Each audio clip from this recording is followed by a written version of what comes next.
Olá, mais um Politicast com vocês. Hoje eu convidei dois políticos novos, primeiro mandato, cabeça arejada, para a gente discutir assuntos da cidade e assuntos do Estado também, enfim, assuntos da política nacional, enfim, vamos falar um pouquinho de tudo. São dois vereadores que eu tenho uma relação muito boa, são pessoas que eu acompanho o trabalho, sei da competência, do brilhantismo, e eu sei que vocês vão gostar muito do que nós vamos conversar aqui também. Estou falando aqui do Diego Faro, que é vereador, presidente da Comissão do Meio Ambiente, da Thalita, que é da Comissão de Segurança Pública. Vamos falar muito sobre segurança aqui, não tem muito assunto de segurança, é o que o povo quer saber. E eu queria muito agradecer a presença de vocês dois e começar franqueando a palavra. Vamos começar pelas mulheres, né? Educadamente, né, Diego? Você não vai ficar chateado comigo. Deixa a Thalita começar. Thalita, obrigado por você estar aqui hoje. Eu que te agradeço. Como você falou, a gente já tem uma relação pessoal, né? Você é amigo de longa data. Sigo também sua carreira toda, seu trabalho, e é muito honrada em estar aqui com quem sabe, quem entende de política, né?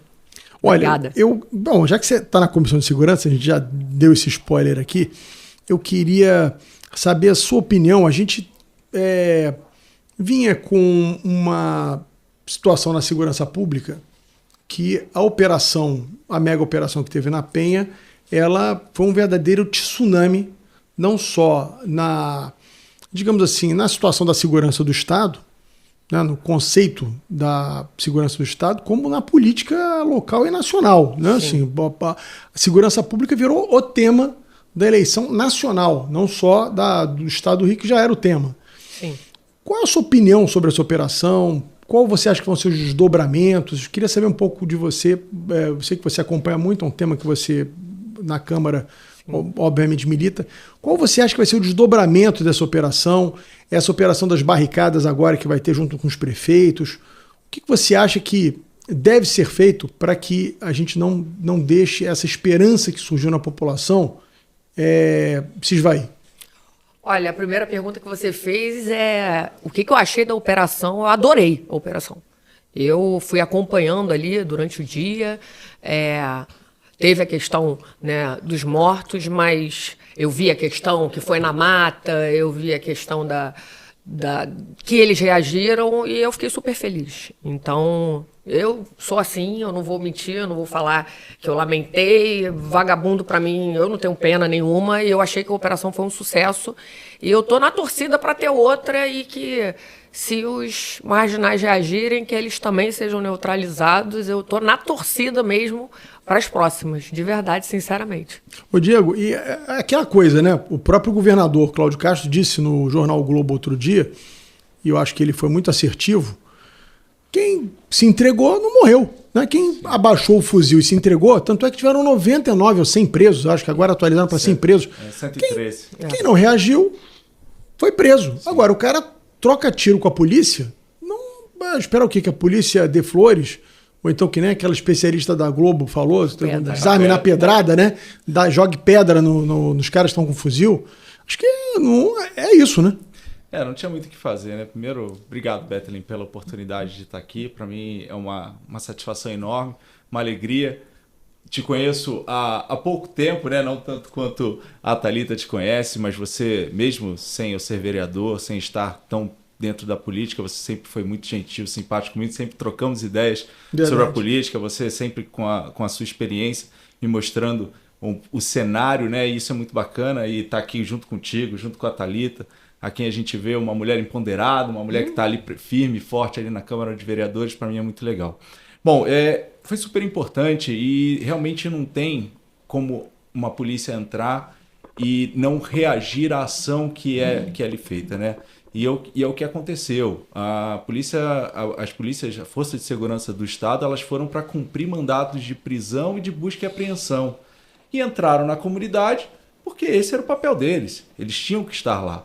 Só que quando você é recebido por granadas, por artefatos bélicos, com armas, você não tem o que fazer, você tem que reagir. Infelizmente, você tem que reagir. Eu falei infelizmente porque ninguém aqui celebra a morte. A gente celebra a operação bem sucedida. E ela foi bem sucedida. Sem dúvida. As mortes, elas aconteceram, como você falou, como o governador falou, diante de de uma ação desses bandidos junto às polícias. E isso, infelizmente, acabaram acontecendo essas mortes, mas principalmente o que a gente realmente fica muito triste são as mortes dos policiais, que isso realmente eles estavam se colocando a serviço, estavam à disposição do Estado, estavam cuidando de nós e foram covardemente assassinados. Ô, Thalita, você sabe que eu estava no episódio passado, veio aqui o Coronel Menezes, que é o secretário de Segurança. Eu estava falando para ele algo que a gente, talvez nós, cariocas e fluminenses, nos acostumamos a ver pessoas portando fuzil. E isso não é uma coisa normal. Porque se você pegar em qualquer lugar do mundo, se você pegar França, Inglaterra, Estados Unidos, qualquer lugar do mundo, se tiver um cara com um fuzil no meio da rua, a polícia primeiro vai atirar nele. Com certeza. Não é isso? Vai alvejá-lo, vai neutralizá-lo, e aí vai perguntar o que ele está fazendo com aquele fuzil se ele estiver vivo ainda. Exatamente. Aqui, bom, absurdo, a polícia matou. O cara tá com um fuzil, gente, é uma arma de guerra, não é uma arma de defesa. Eu troco muito, né, com a PM, com o Coronel Menezes. Inclusive, estava outro dia no 31º Batalhão, que morreu mais um policial numa operação recente agora, o Jonathan. E eu acho o seguinte: a gente está banalizando, a gente está deixando virar, a gente que eu digo, né, o Rio de Janeiro, o Brasil, está deixando banalizar as coisas e o errado virar paisagem. Você entrar numa comunidade e num canto ter 10 caras com fuzil, já está virando normal. Isso não é normal. Isso no mundo inteiro a gente vê como uma guerra. E aí a questão teve a DPF, teve não sei o quê. O que é o extremo? O que é o excepcional? A gente já vive o excepcional no Rio de Janeiro. A gente já está no extremo do extremo. Então, o poder é da polícia, o poder é das polícias. E eu acho que esse sentimento do policial, do bombeiro, enfim, serem os heróis, que foi como eu fui criada, tem que voltar. Essa operação acho que serviu muito para isso. E a gente viu que quem lamentou a morte dos marginais e não lamentou a morte dos policiais foi muito mal visto. E eu vejo isso com ótimos olhos. Agora, tem essa continuidade que eu acho que é fundamental, eu acho que é uma coisa que é estratégica, que é a retirada das barricadas. Que as barricadas dão aquela sensação de domínio do território, né? Aquilo ali... outra coisa que eu também conversei com o Coronel Menezes, aquilo não era nem para ter sido feito pela polícia, porque quem combate os cartéis do México é o Exército e a Marinha. Na Colômbia não é diferente, por aí vai. Mas enfim, nós estamos tratando de domínio de território, um problema de pertencimento do Estado ali, né? Essa retirada de barricadas é fundamental para começar a dar aquela sensação de que os territórios não estão mais, digamos assim, cercados, dominados, né? É o início de um processo. Você acha que os prefeitos vão comprar essa ideia, vão junto com o Estado enfrentar esse problema tão grave que a gente tem aqui no Estado do Rio? Eu tive no lançamento desse programa, né, e os prefeitos estavam lá presentes, e você via realmente a alegria e a animação deles com esse programa de Barricada Zero. O prefeito Márcio Canella, em Belford Roxo, já tinha iniciado por conta própria, né, dentro da cidade dele. Aí acabou puxando um pouco ali da cidade de São João de Meriti, através do prefeito Léo Vieira. Mas eu acho super importante essa integração entre o Estado e os municípios. Porque a segurança pública ela é feita por todos, né? Todos os entes, federal, estadual e municipal.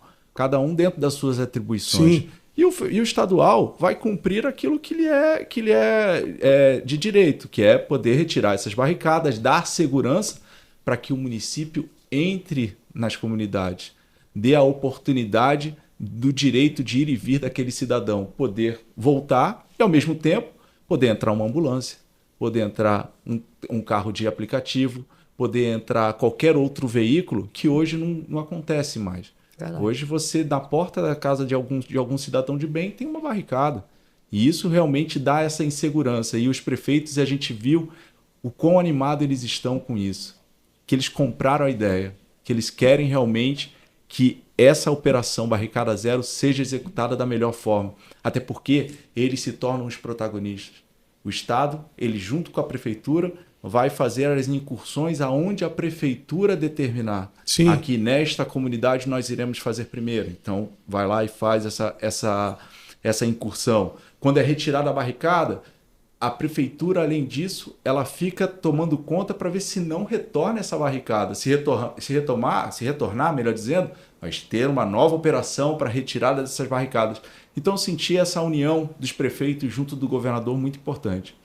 Ô, Thalita, você é membro da Comissão de Segurança Pública e, obviamente, você vai acompanhar esse processo aqui na cidade do Rio, porque de todas as cidades, até pelo tamanho, o Rio é onde você tem mais comunidades dominadas por facções, né, por faccionados, e é onde tem a maior quantidade de barricadas. Sim. Na sua visão, você acha que o prefeito Eduardo Paes vai comprar essa ideia de retirada dessas barricadas, de dar esse, enfim, de se unir ao Estado nesse projeto, acho que é fundamental, né? Sim. Bethlen, eu acho que ele tem a obrigação de se comprometer com esse projeto, né? Eu acredito que vai fazer isso, até porque a gente não pode ir na contramão do sucesso. E eu fui subprefeita do Eduardo em 21, 22 e 23, assim como você foi secretário de Ordem Pública e sabe muito bem disso. Eu pegava a área de Jacarepaguá, né, que hoje está conflagrada, ia da Praça Seca, Valqueire, Freguesia, Taquara, Muzema, Gardênia, Rio das Pedras. Enfim, a gente tinha muito domínio territorial de milícia, tráfico, e eu, como secretário de Ordem Pública, eu trabalhei muito na questão das demolições. E a gente tirava as barricadas. Lógico que a gente tinha o apoio da Polícia Civil, da Polícia Militar, do Ministério Público, do GAECO, mas a gente já retirava até para a gente poder entrar nas comunidades e poder demolir um prédio, demolir um mercado da milícia, do tráfico. Então, assim, isso já é competência da prefeitura, né? Você demolir, você tirar, você não deixar que o território faça construções irregulares. É claro que quando você tem barricadas na Cidade de Deus, por exemplo, é uma coisa mais complexa, né? Você tem que ter você precisa do apoio da polícia, você né? tem que ter um aparato maior. Mas a prefeitura, como o Diego falou, tem também um papel muito importante e é meio que obrigação. Então, assim, eu acho que qualquer prefeito dos 92 municípios que não vá ser a favor do que está sendo feito, dessa questão da barricada zero, está indo na contramão do que é certo. É isso. Diego, a gente, ainda sobre essa pauta de segurança pública, não tem como a gente fugir muito disso, né? A gente tem que insistir um pouco nesse assunto. O prefeito Eduardo Paes, no início desse seu quarto mandato, eu vou até me perdendo, né? Segundo, terceiro, quarto mandato. Tetra. Tem o Alexandre o Grande e Eduardo Paes, o longevo, né? Verdade. Mas nesse início do quarto mandato, o Eduardo Paes ele anunciou que ia começar a armar uma parte da guarda, na verdade não a guarda em si, mas ele ia criar uma força municipal, como ele está chamando, pessoas que seriam contratações temporárias e inicialmente um efetivo acho que de 500 homens, né, chegando depois a 4.000, coisa e tal, para fazer esse enfrentamento aos pequenos delitos, que eu acho que já vem tarde, na minha opinião, essa ideia, porque é fundamental. Acho que a segurança começa no município. Achar que o problema é da polícia do Estado é um engano, né? Organizar a cidade, enfrentar o pequeno delito, inibe o grande delito. Isso o Giuliani fez em Nova York com muita eficácia, né? Essa tese das janelas quebradas. Eu acho que nós não temos como fugir muito disso. Você acha que esse modelo, né, primeiro porque só o Rio de Janeiro parece Fortaleza não eram armados, né? Era um negócio assim, capitais. Sim, inimaginável isso. Mas você acha que esse modelo que o Eduardo Paes implantou é o melhor modelo? Poderia ser de outra forma? O que você pensa sobre isso? Olha, assim, como você falou, né? Começou tarde esse armamento da Guarda Municipal, né? E o ordenamento urbano, e você conhece muito bem isso, né? É de responsabilidade da prefeitura, o município que é o responsável. Eu acredito que, assim, a gente tem que valorizar aquilo que a gente tem. A Guarda Municipal precisa ser valorizada. Quando a gente fala em armamento da Guarda Municipal, a gente tem que olhar primeiro para aqueles que já estão há muitos anos concursados e trabalhando dentro do próprio município. Precisa capacitar essas pessoas. E ali você pode fazer o filtro daqueles que realmente podem continuar portando uma arma e aqueles que vão continuar fazendo seus trabalhos administrativos ou até mesmo de rua de forma desarmada. E isso eu acho que pecou nesse primeiro momento. Pensar em contratar pessoas de forma aleatória, sem concurso, eu acho que primeiro prejudica um pouco aquele que já está lá dentro. Mas as primeiras turmas realmente estão sendo feitas através das guardas municipais, né? As pessoas que estão sendo capacitadas estão através da guarda municipal, o que demonstra que a gente tem pessoas qualificadas para poder estar protegendo dentro da guarda municipal nossa cidade. Olha, eu sou testemunha, eu trabalhei com a guarda, fui secretário de ordem pública, eu tornei a guarda estatutária na época, a guarda era uma empresa municipal de vigilância, não tinha nem atribuição para fazer o que fazia. E eu sei que ali tem quadros muito valorosos. Como toda instituição tem quadros melhores, quadros piores. Você talvez... e também as pessoas foram envelhecendo, né? Sim. Estou falando de 15 anos atrás. Então é bastante tempo. Thalita, qual a sua visão enquanto membro da Comissão de Segurança Pública da Câmara Municipal? O que você acha que poderia ser feito? Esse é o modelo ideal? Você poderia ser feito de outra forma? Você é a favor? Você é contra a guarda ter armamento? O que você pensa disso? Olha, eu tive até em São Paulo, visitando, né, Smart Sampa, vendo a guarda lá. Eles são armados desde a concepção, desde 1986. Olha então, só. Realmente, a gente está muito atrasado. Estamos falando de Rio de Janeiro, né? Só tinham 2 capitais sem a guarda armada. Mas eu sou uma entusiasta da guarda, eu sou fã da guarda, até porque eu trabalhava na ponta com a guarda, fazendo as operações. Sim. Quem ficava até de noite comigo numa operação era a guarda e a guarda desarmada. Eu sou super a favor da guarda armada, mas eu valorizo muito aquele cara que é concursado, né? A gente hoje tem 7.000 guardas. O prefeito anunciou que até 2028 são 4.200 membros da força, né, dessa força que ele está se chamando de Força de Segurança Municipal. Só que eu fui contra essa questão dos temporários, porque o guarda municipal, inclusive lá na Câmara, há 10 anos atrás, passou uma lei, a 135, que estabelecia o plano de cargos e salários, carreira do guarda. Hoje o guarda, ele trabalha, não é que nem na polícia militar que você está ali e vai chegar a tenente-coronel, a sargento, você vislumbra aquela promoção. A guarda hoje não tem plano de carreira. E isso tem 10 anos que foi aprovado. A guarda municipal tem um ticket de refeição, há 10 anos o mesmo ticket, ganha R$14 de ticket. Então, assim... É um desrespeito com esse servidor. E você, quando arma uma parcela da guarda, né? Ótimo, vamos preparar, vamos fazer o curso. Tem que ter um curso, ninguém vai pegar arma do dia para a noite. Sim. Mas você trazer pessoas de fora, como foi a ideia inicial, eu fui contra. Inclusive, eu votei contra o PLC nesse molde. Eu fui a favor da mudança da lei orgânica do município, sim, para armar a guarda municipal, mas eu acho que teria que capacitar, investir na guarda, inclusive, até como você falou, por a gente ter, sim, uma parcela já velha da guarda, fazer um plano, de repente, para incentivar a aposentadoria, fazer novos concursos, mas tomar cuidado com essa questão dos temporários, e acabou que o prefeito está fazendo isso. As primeiras 2 turmas são só de guardas, foi o que eu falei o tempo todo. Primeiro, vamos exaurir a guarda no número de preparados que vão passar nos testes de aptidão, etc.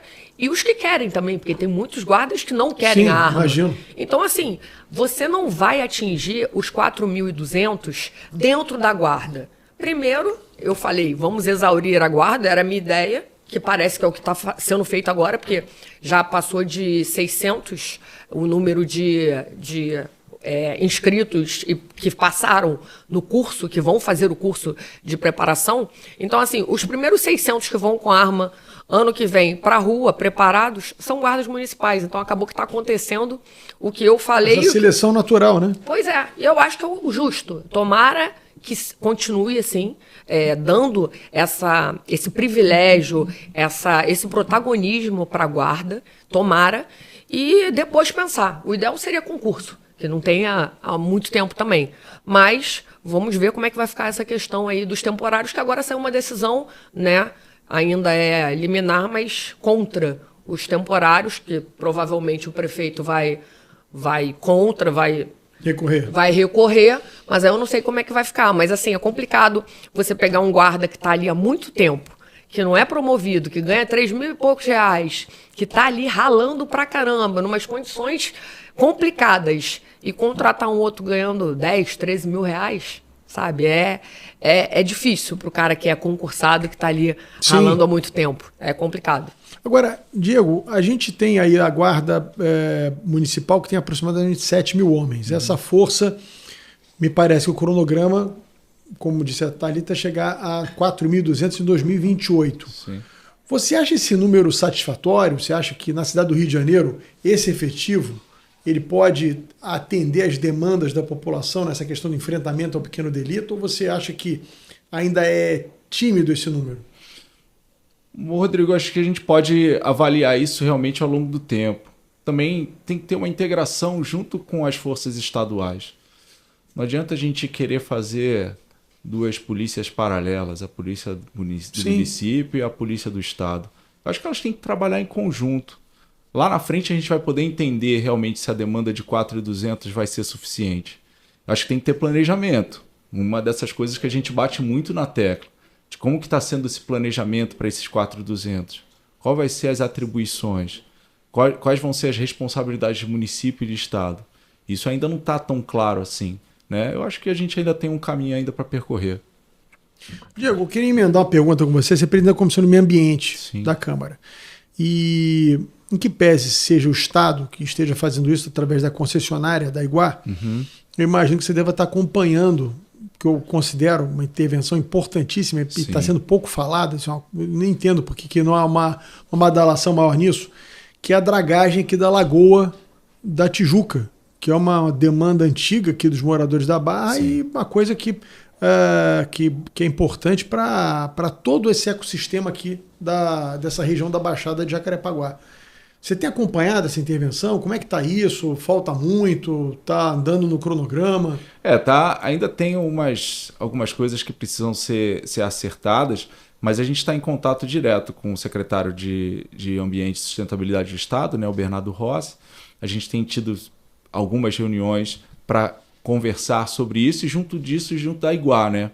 A gente já fez dois encontros com eles para saber, porque aqui na Barra da Tijuca, né, essa região especial, eu falo que são duas coisas que preocupam aqui a região: segurança e o complexo lagunar. São essas duas principais demandas que a região tem. Ainda tem muita coisa avançou, tá, o Bethlen, mas muita coisa ainda precisa ser feita, até dar uma apertada isso. Isso a gente está correndo atrás junto com a secretaria. Até porque, Thalita, se você não dragar as lagoas, foi lançado há pouco tempo, me parece, um edital, até já está contratualizado, de fazer o transporte marítimo, aquaviário, que eu acho interessantíssimo, para desafogar, você dá uma outra opção aos moradores, principalmente as pessoas que trabalham na região, de circularem, né, pelas lagoas. Mas se a lagoa não estiver dragada, eu não sei como é que vai ser, né? Como é que vai funcionar isso? Olha, Bethlen, eu em 2022, que eu ainda era subprefeita, teve um grupo de trabalho, inclusive com o atual presidente da Conlurb, o Jorge Arraes, que é um cara muito bom. A gente fez todo esse desenho do projeto aquaviário. Então, assim, desde 22, isso aí já está preparado. Só que a gente também viu que muito assoreadas, os canais, tudo que dá na Lagoa de Jacarepaguá está muito assoreado. Tem lugar que tem, sei lá, 50 centímetros de lâmina d'água. Você não tem como ter um transporte aquaviário que funcione, que transporte pessoas, que só possa navegar em águas rasas. Contra a gravidade, né? Você não tem como transportar as pessoas. E tem lugares que você só tem transporte que anda em água rasa. E eu mapeei, eu lembro que na época, no Rio das Pedras, na Muzema, todo aquele corredor do Itaiangá, eu mapeei alguns pontos, porque você ajudaria muito no trânsito, o transporte público ia esvaziar, porque você ia ter pessoas saindo para trabalhar. Tem muitas pessoas que moram na Muzema, no Rio das Pedras, que vão para a Barra da Tijuca. Então você ia ter Península, Muzema, Rio das Pedras, indo lá para o Città América. Então, assim, com a Cidade Olímpica ali também, o Parque Olímpico, aliás, naquele lugar ali que agora é Barra Olímpica, né? Então você também tem uma estação ali, então você iria do Parque Olímpico até o Península, até o Barra Shopping. Então isso está desenhado, eu participei disso ativamente mas falta colocar em prática. E o principal nisso aí é justamente você desassorear a lagoa, os canais, enfim. Isso aí é um trabalho da prefeitura junto com a Rio porque tem a Rio Águas também que pode fazer isso bastante. Porque eu acho a ideia ótima, assim, você dá uma outra alternativa, o cara saltar ele no metrô, o cara vem trabalhar na Barra ou vai trabalhar no centro, né? Pegar uma barca aqui no outro extremo aqui da lagoa, ir até o metrô, enfim, sair do trânsito, né, da Avenida das Américas. Acho muito interessante. Agora, tem que ter condições para fazer isso, né? Sim. Não fica difícil. Outra coisa que eu queria conversar com vocês, mais sobre a questão do desenvolvimento da cidade, eu vou muito pouco ao centro do Rio, né? A gente tem aqui a agência na Barra da Tijuca, eu moro na Barra, acabo ficando muito por aqui. Mas toda vez que eu vou ao centro, eu sinto uma dó muito grande. Eu fico assim eu não consigo me conformar com o esvaziamento do centro da cidade. Eu comecei minha vida em 1987 trabalhando numa corretora de valores no centro da cidade e na hora do almoço era um formigueiro, aquela rua 7 de Setembro, a Rio Branco, enfim, todas aquelas vias do centro da cidade eram um formigueiro de gente. Hoje você anda por ali, tudo vazio. Não é assim? O que pode ser feito? Eu sei que a prefeitura já tem feito alguns projetos tentando transformar alguns prédios em moradia, para levar moradores para o centro. O que você acha que pode ser feito, Thalita, para a gente poder reverter esse esvaziamento do centro? Olha, Rodrigo, tem a questão toda da segurança que envolve isso também. Porque você tem a população em situação de rua, que só cresceu depois da pandemia, então o centro da cidade realmente sofre com isso. A questão da segurança, que também faz com que as pessoas estejam menos lá. Você deve ser o caso disso, você deve pensar na segurança ao se deslocar para fora da Barra, no caso, como todos os moradores daqui, enfim. Mas no centro, eu tive até um projeto de lei agora que está na mão do prefeito, junto com o Caiado. Eu sou presidente da Comissão de Defesa Civil. E a gente vai poder, enquanto Poder Executivo, prefeitura, né, no caso, entrar nos casarões que estão abandonados, que estão caindo, que a gente está vendo um monte de acidente, morte, para justamente revitalizar, para fazer esse tipo de coisa e dar incentivo também para as pessoas que estão lá para poderem estar isentas de tantos impostos, porque isso é uma reclamação. Eu tive outro dia na confeitaria Manon, que é histórica, com um grupo de comerciantes ali, e eles falaram, está insustentável. A gente não no centro ficou caríssimo. Não consegue. Então, a gente porque não atualizaram a planta de valor para baixo, porque os imóveis se desvalorizaram e você continua pagando IPTU como se fosse há 15, 20 anos atrás. E aí eu fiz essa reunião dentro da confeitaria Manon, que é histórica, e todos os comerciantes que estavam lá dentro falaram, a gente não se sustenta. E aí você tem a questão da segurança, o morador de rua, né, a desordem na cidade, somado a contas que eles não conseguem pagar, não conseguem se sustentar, então assim, vão se afastando, vão saindo. Tem um grande problema do tombamento de alguns prédios que prejudica também, é uma coisa que não funciona na celeridade que deveria funcionar, acaba não tendo a conservação. Então assim, junta segurança, conservação, o IPTU altíssimo, os impostos caros, e aquelas pessoas tradicionais que estavam lá atrás acabam saindo, acabam fechando, acabam falindo. Diego, e aí, o que faz no centro da cidade? O que dá para fazer? Essa questão de população de rua realmente é uma coisa absurda, né? Você passa ali uma quantidade de gente dormindo embaixo daquelas marquises. Eu sei que é um assunto complexo, eu já lidei com isso também. Na época a gente fez o abrigamento compulsório de crianças e adolescentes, apanhei para burro por causa disso, levei processo. Mas o que você acha que a prefeitura pode fazer que não está fazendo para melhorar, assim, a gente sabe que é impossível, isso é um problema que tem no mundo inteiro, mas melhorar um pouco essa questão da população de rua? População de rua ali é bem complicada mesmo, Bethlen. Assim, depois da pandemia, o centro da cidade... Primeiro que o centro da cidade já não é mais o centro financeiro da nossa cidade, né? E era o principal. Todo mundo trabalhava ali no centro da cidade porque o centro era o centro financeiro da nossa cidade. Hoje a Barra da Tijuca tá muito mais como um centro financeiro. Leblon, né? Tem muitas empresas de gestão de fundos. E você vê que a pandemia trouxe uma outra coisa que não existia tanto, que é o home office. Hoje muita gente não precisa estar presencial no seu local de trabalho, né? E isso fez com que as empresas tivessem uma economia e ao mesmo tempo os lugares onde elas alugavam os espaços, né, acabaram se perdendo e todo o entorno ali também acaba se perdendo, né? São restaurantes que são fechados, padarias, enfim, a gente vê tanta coisa. Eu também sou do tempo que meu pai trabalhava no centro da cidade, eu trabalhei no Detran também, ali no centro da cidade, na Presidente Vargas, e também no posto de vistoria que tinha do Santa Luzia naquela época. Então, assim, o centro da cidade sempre foi um centro pujante, né? Sempre teve muita gente, muito movimento. Acho que o principal é poder realmente cuidar da população de rua da nossa cidade, ali no centro da cidade. Criar centros de convivência, criar centros de apoio a eles, porque a gente também não vê a assistência social fazendo esse trabalho efetivo, né? A Thalita, até um tempo atrás, postou de uma ação que foi feita na época, até o pai de um vereador estava junto. Sim, né, nessa história. Exatamente. Então a gente vê que a gente não tem uma ação efetiva da nossa Secretaria de Assistência Social cuidando da população de rua. E essa população de rua, às vezes, precisa só voltar para sua cidade natal, ou ela precisa realmente de um acompanhamento psicológico, um acompanhamento dentro de alguma clínica de recuperação. A gente tem muito disso lá. A gente precisa ser mais efetivo nisso. Isso a prefeitura está pecando demais. Mas eu acho que esse ponto que eu queria abordar, Thalita, você não acha que esse problema da população em situação de rua, por exemplo, eu identificava na época, eu acho que pouco mudou, talvez até piorou, grande parte desses moradores em situação de rua, eles são dependentes químicos. Sim.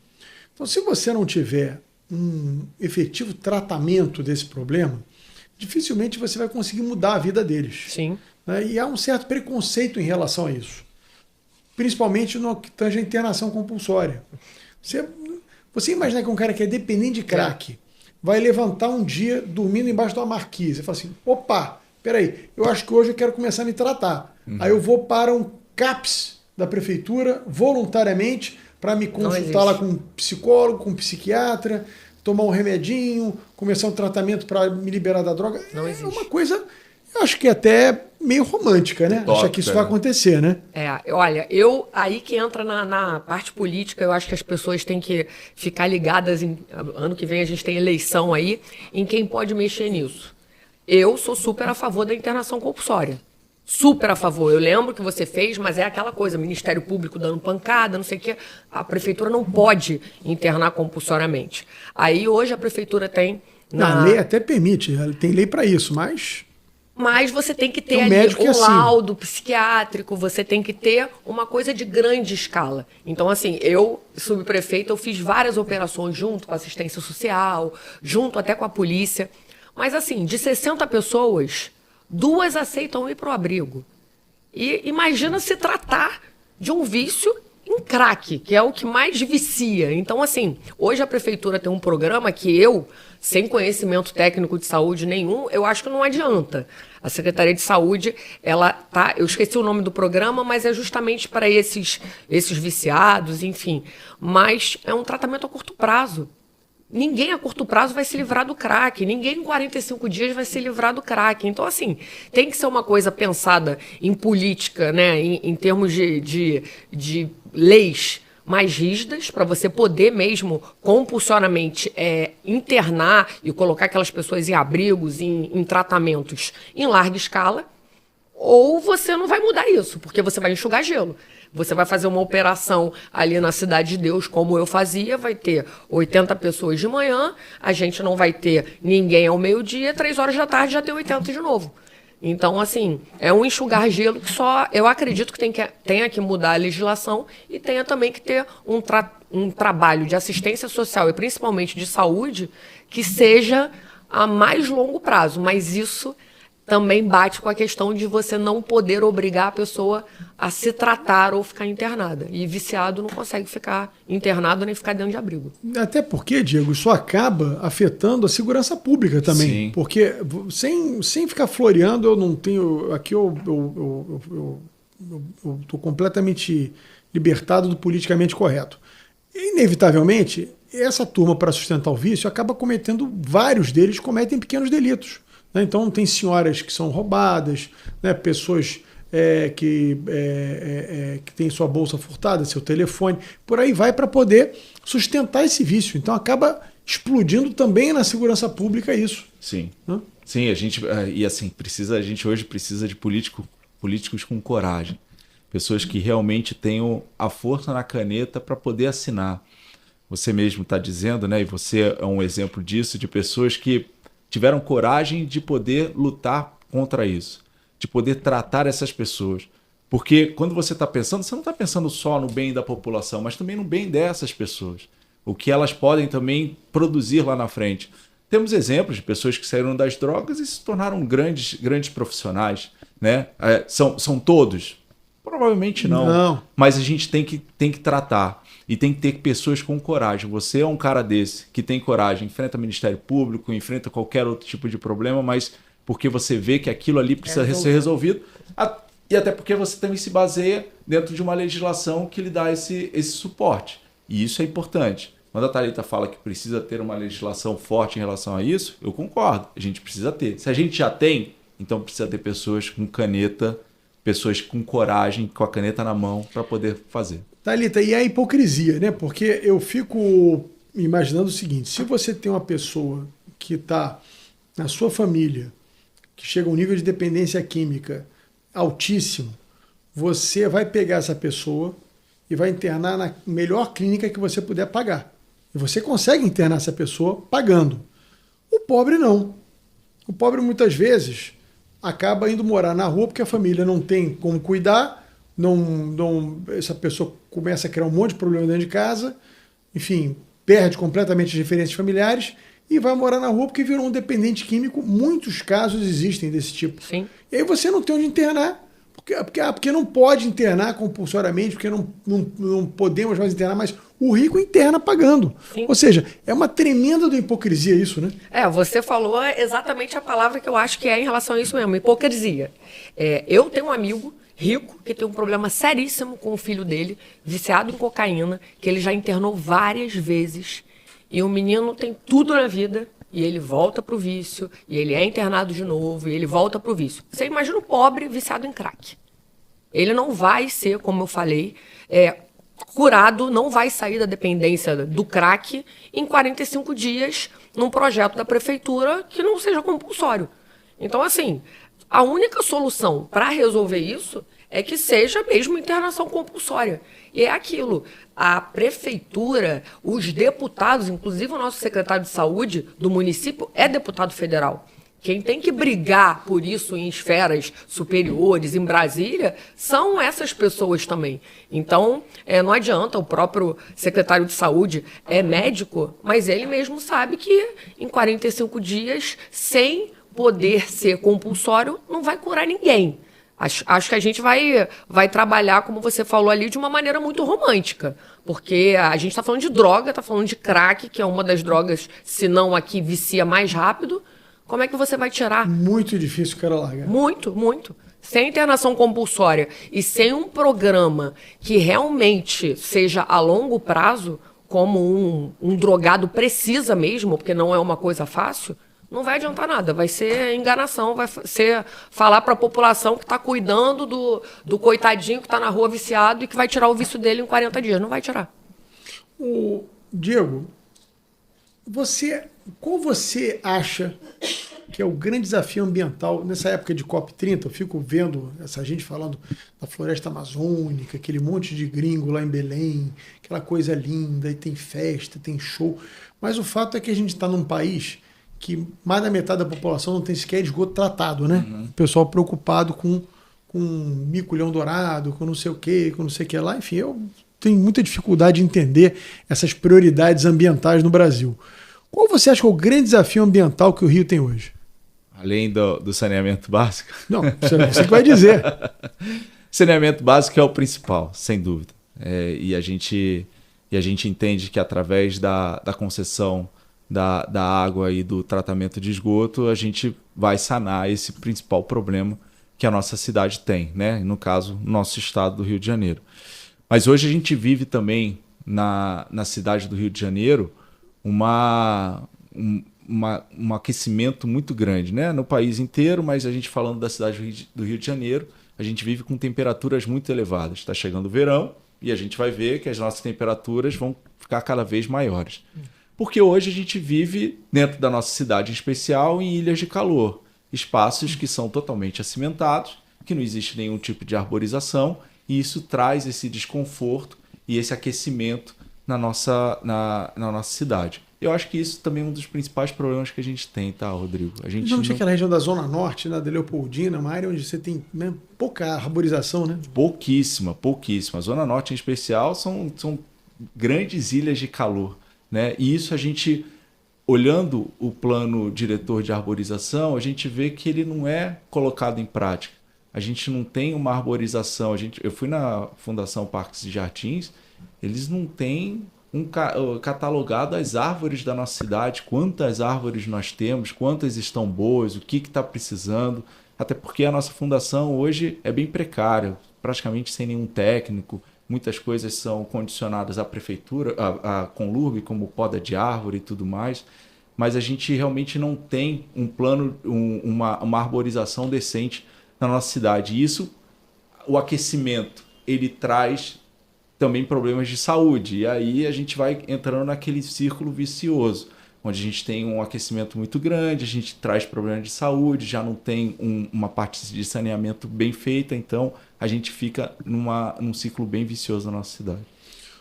Ali, então, vamos falar um pouquinho de política. Você citou ali rapidamente, ano que vem tem eleição, coisa e tal. Vamos voltar a isso, que eu acho que é importante. Eu queria ouvir a opinião de vocês. Nós vamos ter eleição ano que vem, como você disse, presidente, governador, 2 vagas para o Senado, deputado federal e deputado estadual.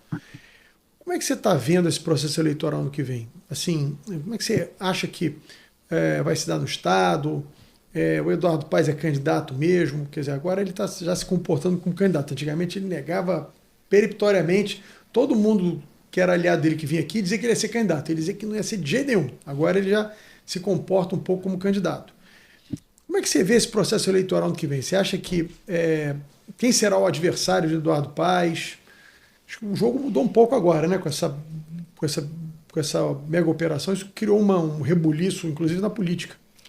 Eu sempre fui a favor, até falei com você antes daqui, que essa questão da segurança, que a prefeitura tem um papel muito importante no ordenamento público, sempre foi um tema que a gente só vai tendo mais necessidade de tratar no Rio de Janeiro. Sim. Então, assim, eleição do ano que vem, eu falo para as pessoas que elas tenham na cabeça como que nós podemos mudar efetivamente leis, mudar o que a gente quer. Aí a pessoa vai e não sabe para quem votou. Para deputado estadual, para deputado federal. A maioria não sabe. Não sabe quem votou para senador. E quem são as pessoas, por exemplo, que podem endurecer o Código Penal, né? Você tem um presidente, você tem o Supremo, mas você tem ali deputado federal, você tem o Congresso, o senador. Aí você, com todo respeito e com toda a amizade que eu tenho pelo Romário, você vota no Romário para senador. O que ele vai fazer para a sua reclamação de segurança pública? Ele vai votar contra a saidinha, contra a visita íntima, ele vai querer endurecer o Código Penal, colocar crimes como hediondos, classificar a facção criminosa como terrorista. Então, assim, a gente tem que ver o que a gente quer para o nosso Estado e em quem a gente vai votar. Enquanto as pessoas não pararem para pensar, a gente vai ter 513 deputados lá, vai ter 81 do Rio de Janeiro, ninguém vai saber o nome nem de 1/5, que é o que acontece hoje. As pessoas são ignorantes politicamente e elas querem que as coisas mudem. Para mudar, a pessoa tem que se meter na política. Então, assim, eu espero que as pessoas pensem na hora de votar, justamente porque a gente tem aí Estado e nível Brasil, a gente tem uma importância nas mãos que a gente pode ter mesmo um papel fundamental. E eu acho que o governo do Estado já está claro que o Eduardo é candidato. Ele já falou, inclusive, vai deixar o Cavalieri ali como prefeito. E realmente ele estava numa situação muito mais confortável antes dessa questão da operação, né? Porque não se falava, não se tinha, até não se tem um nome até agora, mas assim, ele vai ter que entrar nessa pegada do Estado da segurança pública. Porque a gente pode ser a favor ou contra, mas assim, A operação foi um sucesso, a polícia, as forças policiais são técnicas. A gente tem hoje na Secretaria de Segurança o Vitor, que é delegado federal, a gente tem o Felipe Cury, na Civil, que é delegado, a gente tem o Coronel Menezes na PM, então assim, a gente tem quadros técnicos super capacitados, inclusive que estão sendo cogitados como possíveis candidatos a governador. Então assim, vai depender muito da população, do que a população quer. Sim. Né? E eu acho que é aquilo, né? Mineração e eleição só depois da apuração, exatamente, né? Então, assim, a gente tem que... A gente não tem nenhum cenário garantido. Eu acho que vai depender muito aí, tomara que a gente tenha mais operações, vai depender muito da posição do prefeito, que eu acredito que tenha que ser uma posição mais de direita, que é uma coisa que a população necessita. Não estou falando aqui de partidos, eu estou falando aqui de teses. De teses. As pessoas não aguentam mais a zona que está. E você, para acabar com isso, você tem que ser mais conservador. Eu acredito que ele, pela experiência política, tenha essa visão já. Até eu, quando fui subprefeito, eu tinha total liberdade política para fazer o que eu fazia. Eu não fui obrigada nunca a fazer campanha para o Lula, por exemplo. Então, assim, eu acredito que ele já tenha isso na cabeça e que vá trabalhar isso para o ano que vem, porque está vendo a necessidade de ter esse lado conservador, virado para a segurança. Eu acho que todo mundo que vier candidato, não sei quem vai ser a oposição do Eduardo, vai ter que pegar nessa corrente aí que todo mundo vê a necessidade, que é a segurança. Diego, mas diante disso que a Thalita falou, você não acha que o prefeito Eduardo Paes, para ter essa posição, digamos assim, mais dura em relação à segurança pública, mais conservadora, com posicionamento que vários membros do PT já tiveram em relação à operação, o líder do PT na Câmara pediu a cassação do governador Cláudio Castro. Você não acha que dificulta um pouco para ele? Porque a base toda dele é, digamos assim, um pouco, para não dizer que todos, mas grande parte ali foi contrária à operação. Uhum. Você não acha que ele se comportar de forma mais conservadora, mais dura nesse tema da segurança pública, ele vai ficar meio sendo torcedor do Flamengo na torcida do Vasco? Pode ser. Pode ser uma boa comparação. Pode ser, é verdade. Acho que assim, a gente ainda tem um tempinho ainda para as coisas acontecerem. Mas, sem dúvida, o cenário muda de 3, 4 meses atrás. Antes você não tinha nenhum candidato de oposição ao prefeito Eduardo Paes. E hoje, com essa situação, com esse cenário, por precisar ser um pouco mais conservador, ter uma linha um pouco mais conservadora, como disse aqui a Thalita, eu acho que você vai precisar, ou você muda a sua postura, o que para ele vai ser muito ruim, ou vai surgir um novo nome para poder disputar essa eleição de igual para igual.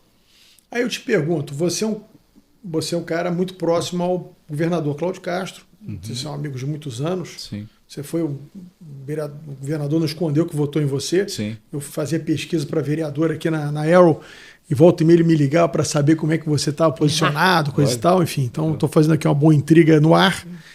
Agora, o que eu queria te perguntar é o seguinte, o governador hoje, pelas pesquisas que eu já fiz, é um grande eleitor. Sim. Diria a você que um candidato do governador Cláudio Castro hoje, obviamente estão tratando da fotografia de hoje, é um candidato favorito para disputar a eleição.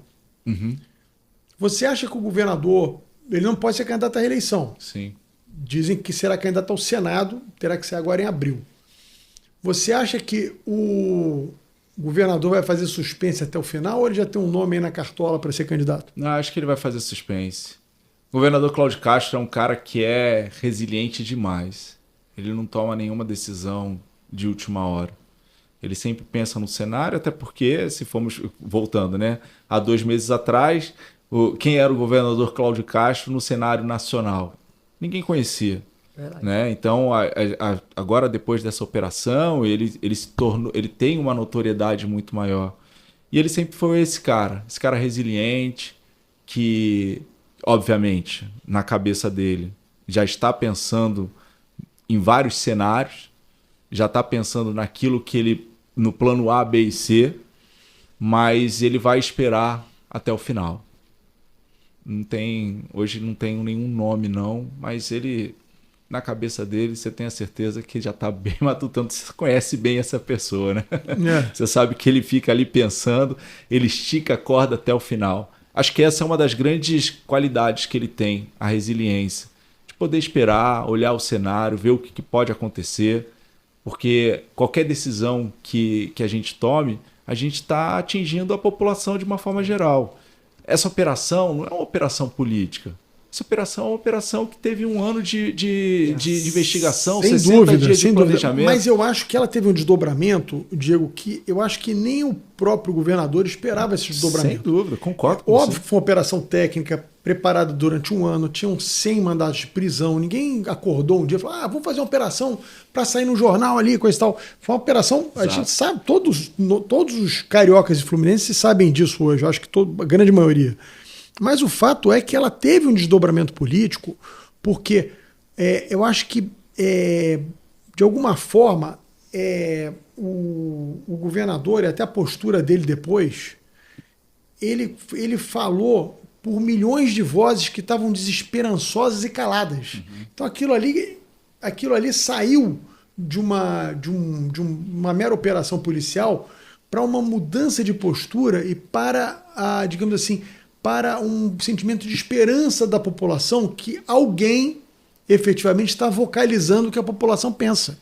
Eu fiz pesquisa aqui depois da operação, o apoio enorme, e quando você pergunta para as pessoas se você apoiaria outras operações dessa, mesmo que houvessem muitos mortos, muitas vítimas, as pessoas, a grande maioria, quase 70%, dizem que sim. Ou seja, as pessoas do Rio de Janeiro estão preparadas para um enfrentamento duro com a bandidagem. Sabe que não vai ser fácil, não vai ser dando flores, botando carro de som na comunidade, tocando Imagine.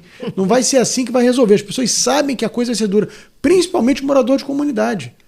Então acho que o governador, com isso, ele virou um personagem, como você disse, nacional, extrapolou, né, o Rio de Janeiro. Eu fico vendo alguns programas até de São Paulo, é muito engraçado, né, que as pessoas não falavam do governador Cláudio Castro, passaram a falar com uma frequência enorme. Sim. Mas aí, dentro disso, Thalita, você aposta que esse campo político do governador vai ter um candidato? E quem você acha que será esse candidato? Olha, eu politicamente, eu me dou muito bem com o governador, gosto muito dele, mas eu realmente acredito, e pelo que o Diego está falando, conhece ele melhor do que ninguém, que ele não tem um nome. Mas eu acredito que com esse cenário de hoje, pelo que eu estou vendo, eu arrisco dizer que eu também me dou bem com ele, mas não foi ele que me falou nada, tá? Eu estou falando de orelhada aqui. Eu acho que o Felipe Cury pode ser um nome para ser candidato a governador. Até porque está em evidência, eu acho que é de extrema confiança do governador, está tendo um protagonismo muito grande, teve essa investigação aí, como secretário de Polícia Civil, que foi muito grande, e é um cara que banca, né, o que fala. É um cara que fala o que a gente gosta de ouvir e não fala por falar. Ele fez, né? E quando aconteceram aquelas mortes, todos da Força de Segurança do governo, eu achei muito bacana, porque foi um discurso único de morreram vagabundos que estavam na mata e revidaram os policiais. Simplesmente é algo básico. Só que hoje eu costumo falar que o óbvio precisa ser dito. Sim. E foi o que você falou. Eles todos, o governador e os 3 secretários, eles falaram o discurso igual. E pareceu uma coisa muito, muito orgânica, pareceu uma coisa muito, sabe, de sentimento mesmo, que eles estão trabalhando porque gostam, porque querem mudar, e que não estão com aquele pensamento romântico de que, ai, coitadinho do bandido, ai, nós temos que conversar. A gente, quando tem policial morto, não tem comoção. Quando tem morte de vagabundo na comunidade, sempre é trabalhador, pai de família. A gente teve a morte de um policial, agora o Jonathan, que é um cara que tinha uma filhinha pequena, deixou uma esposa.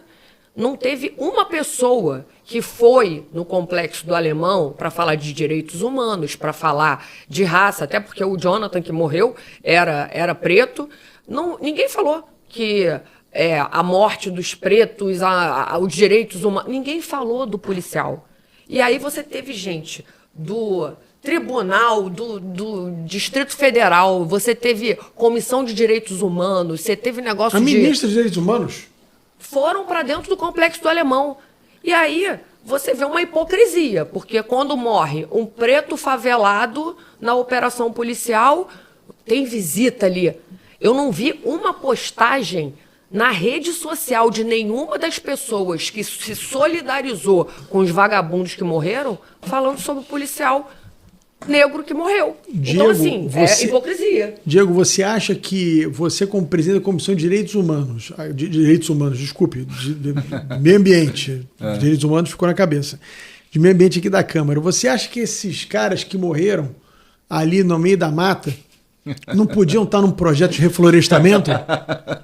Você não acha essa possibilidade? Estavam fazendo poda. Você já ouviu falar de algum projeto de reflorestamento que eles pudessem fazer parte às 6 da manhã, 5 da manhã? Se estavam fora das conformidades. Mas assim, você vê, até pelo que vocês estão falando sobre isso, até sobre a política, sobre a eleição do próximo ano, você vê que o governador Cláudio Castro, em nenhum momento ele politizou essa operação, mesmo tendo sido politizada pelo Brasil inteiro. Ministra veio, deputados vieram, todos da esquerda estiveram presentes no Alemão e na Penha, e sempre com as mesmas lideranças de 20 anos atrás. E no enterro do policial, ninguém. Ninguém apareceu. Tem uma postagem. O governador Cláudio Castro proibiu que qualquer secretário se manifestasse em relação a essa operação. Sendo que o governo federal, todos os ministros, inclusive o que deveria tomar conta da economia, também se manifestou em relação à operação. Ou seja, a gente vê quem realmente está polarizando, quem está realmente polarizando a eleição. Não é de um lado daqui. Está se pensando em trabalhar como ele está pensando até o final dele do mandato, até final de 26. Até salvo novas determinações. Mas até final de 26, a ideia do governador Cláudio Castro é trabalhar pela população fluminense do estado do Rio de Janeiro. Bom, gente, eu queria ir para as considerações finais. A gente já está com 1 hora aí de programa. Enfim, tem um assunto aberto. Foi ótimo fazer o programa com vocês, rendeu muito. Mas, Diego, eu queria franquear a palavra a você, para que você possa se despedir, te agradecer por você ter disposto seu tempo para vir aqui hoje. Certamente vai ser um programa que vai ser muito útil para quem nos assiste. Roberto, em primeiro lugar, queria agradecer muito a você o convite de estar aqui. Reforço o que eu falei no início, você é uma referência, um cara que sempre me tratou bem, sempre conversou comigo sobre política, e isso para mim me faz também crescer dentro da política e fazer um programa junto com você, junto com a Thalita, uma pessoa que eu também conheci agora dentro da Câmara Municipal, uma mulher empoderada, uma mulher que busca fazer o correto, né? Uma mulher feminina, não feminista, uma mulher que luta bastante e busca fazer sempre o bem. É meu primeiro mandato, Beto. E eu entrei nessa jornada porque eu acredito que eu posso deixar um legado na cidade do Rio de Janeiro. E quando eu falo legado, não é eu ser o protagonista de alguma coisa. Eu quero poder fazer parte de um processo de mudança na cidade do Rio de Janeiro. Seja através da segurança pública, seja através do meio ambiente, seja através da transformação social dentro das comunidades, que esse é o meu principal objetivo. Ali eu quero poder fazer com que situações como essa, de operações como essa, não aconteçam, porque dentro das comunidades tenham realmente a transformação social na vida das pessoas. Então esse é o meu principal objetivo, deixar um legado. Qual vai ser? Não sei, estou trabalhando para isso. E que a gente possa caminhar juntos e poder fazer com que realmente o nosso Rio de Janeiro seja cada vez melhor. Maravilha, Thalita. A palavra é sua. Eu ouvi o Diego falando agora, eu lembrei de uma situação. Ele falou, primeiro mandato, também estou no meu primeiro mandato. É uma burocracia muito grande, né, para a gente ter projetos de lei aprovados. Eu estou com um agora... Imagina em Brasília. Pois é, imagina. Eu estou com um agora que é contra o patrocínio público de qualquer tipo de show que faça apologia ao crime organizado. Eu quero ver qual vai ser o vereador que vai ser contra. Porque não é sobre direita e esquerda. você não tem que botar o nosso dinheiro, o dinheiro público, em quem faça apologia ao crime organizado. Ponto. Então, assim, são coisas que eu quero botar o holofote em cima. Não importa, eu não estou no partido de direita, eu não sou do partido do governador, mas eu tenho a minha opinião. Eu gostei da operação, ponto. Eu sou a favor da polícia, ponto. Eu fui criada assim, meus valores e princípios são assim. E eu quero muito que as coisas mudem. E ele falando, eu lembrei de um vereador que essa semana falou para mim assim, que ele já tá alguns mandatos lá. Porque você está muito agoniada. Quando eu cheguei aqui, porque eu queria que meus projetos fossem à votação, achei que estava demorando muito. Ele, quando eu cheguei aqui, eu também achei que eu usava capa, que eu ia fazer mudar. Eu falei, mas eu sou assim. Eu tô agoniada mesmo. E se eu perder esse sentimento, eu acho que o meu lugar não é aqui. E eu acho que é muito ruim um político estar ali há vários mandatos e estar falando... Se acomodar, né? Se acomodar. E isso só acontece porque as pessoas votam muito errado. Elas votam por um saco de cimento, por uma pintura numa quadra. Elas votam para deputado, como eu falei, para cargos que podem mudar o Código Penal por causa de uma reforma num campo, por causa de uma grama sintética. Então, assim, as pessoas pobres, ricas, letradas, não letradas, elas têm que ver que também tem uma responsabilidade muito grande e eu uso muito o meu mandato para isso, para explicar. Falar que, olha aqui, você tem a Câmara dos Deputados para isso, você tem, né, os deputados estaduais aqui, funciona assim, até onde vai a competência do vereador, para quem que você... Tem gente que não sabe que pode ir na Câmara dos Vereadores. Tem gente que fala, eu posso ir? As pessoas, por quê? Político tem aquela coisa de se esconder. Então, acho que a gente tem que... Eu e o Diego, a gente tem esse papel de mudar o que está todo mundo já de saco cheio.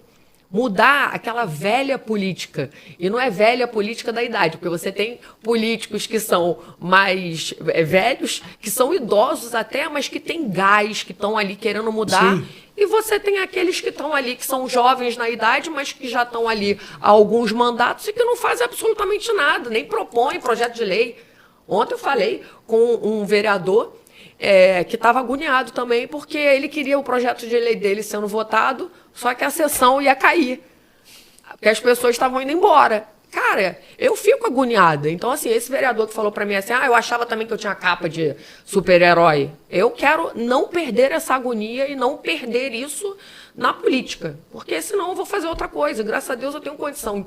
Então, se eu tô na política hoje, é por querer fazer diferença. Então, assim, eu quero deixar um legado também, quero mostrar que eu tô aqui para mudar, nem que seja a mentalidade da população com informação. É isso, não joga fora a sua capa de super-herói, não. Fica com ela. E muito obrigada, eu amei o convite. Você Imagina, eu que agradeço a vocês. Eu queria agradecer muito a você que está nos assistindo até agora. Se você gostou, curte, comenta, compartilha com seus amigos. Se quiser compartilhar com os inimigos também, pode compartilhar, de repente eles viram seus amigos. Enfim, leve o nosso programa o mais longe que a gente puder levar, para que informação de qualidade chegue. A gente sempre tenta aqui trazer pessoas qualificadas para darem informações com profundidade, para a gente poder ter um programa que tenha profundidade nos assuntos. Muito obrigado a você, mais uma vez, que nos assistiu até agora.